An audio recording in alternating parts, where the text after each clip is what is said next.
Hello குட்டீஸ், welcome to our channel. இன்று நாம விக்ரமாதித்தன் மற்றும் வேதாளம் கதையை கேட்க போறோம். ரெடியாக இருங்க, கதையுலகுக்கு போகலாம். என்னதான் விக்ரமாதித்தன் பெரிய வீரனா இருந்தாலும் தொடர்ந்து வேதாளத்தை பிடிச்சு தூக்கிட்டு போனாலும் அந்த வேதாளம் கேட்குற ஒவ்வொரு கேள்விக்கும் அவனுக்கு விடை தெரிந்திருந்தது. அதை சொல்லாவிட்டால் அவனோட தலை வெடிச்சிடும். அதனால் சொல்ல வேண்டிய நிலை. இதனால் வேதாளம் ஒவ்வொரு முறை புளிய மரத்தில் ஏறி போயிடும். இந்த முறை விக்ரமாதித்தன் நினைத்தான், வேதாளம் சொல்வ கதை, நான் பதில் தெரியாமல் இருந்தால்தான் என் குருவின் வேண்டுகோளை நிறைவேற்ற முடியும். அவன் நினைத்த மாதிரி வேதாளம் கதை சொல்ல ஆரம்பித்தது.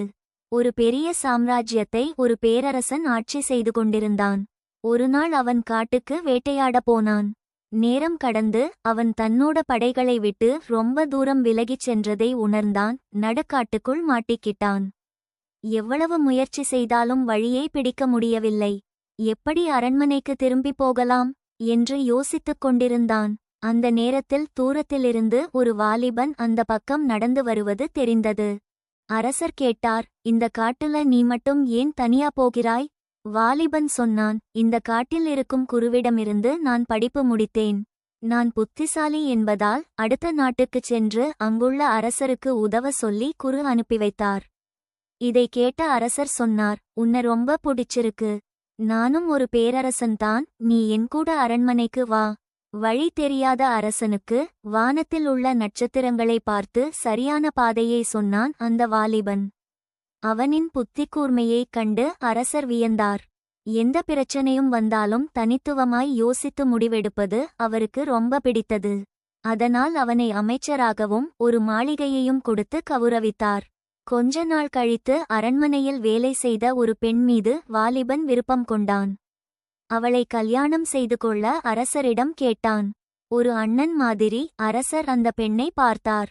ஆனால் அந்த பெண் சொன்னாள், அரசே, நீங்களே என்னை கல்யாணம் செய்து கொள்ளுங்கள். நான் சின்ன வயதிலிருந்தே வசதியாக வாழ வேண்டும் என்று விருப்பம்.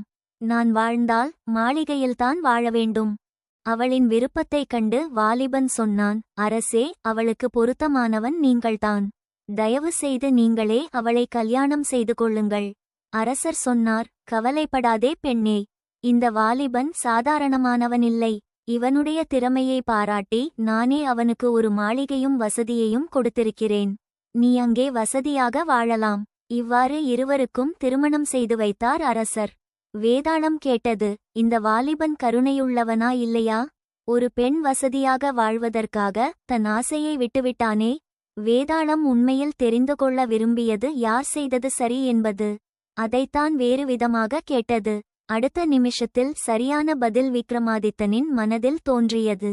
அதைச் சொல்லாவிட்டால் அவனுடைய தலை 1000 துண்டுகளாக வெடித்துவிடும் என்பதால் அவன் பதில் சொல்லிவிட்டான், குடிமக்களின் நலனை பாதுகாப்பது அரசரின் கடமை. அந்த வாலிபனின் நன்மையையும் சேர்த்து அரசர் தனது குடிமகனுக்கு மகிழ்ச்சியையும் கொடுத்துள்ளார். அதனால் அரசர் செய்ததே சரியானதும் நீதியுமானதும்.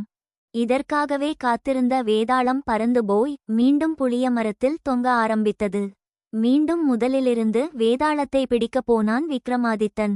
இதோ குட்டீஸ், நம்ம விக்ரமாதித்தன் மற்றும் வேதாளம் கதை இங்கே முடிகிறது. இந்த கதையிலிருந்து நாம என்ன கற்றுக்கொண்டோம் தெரியுமா?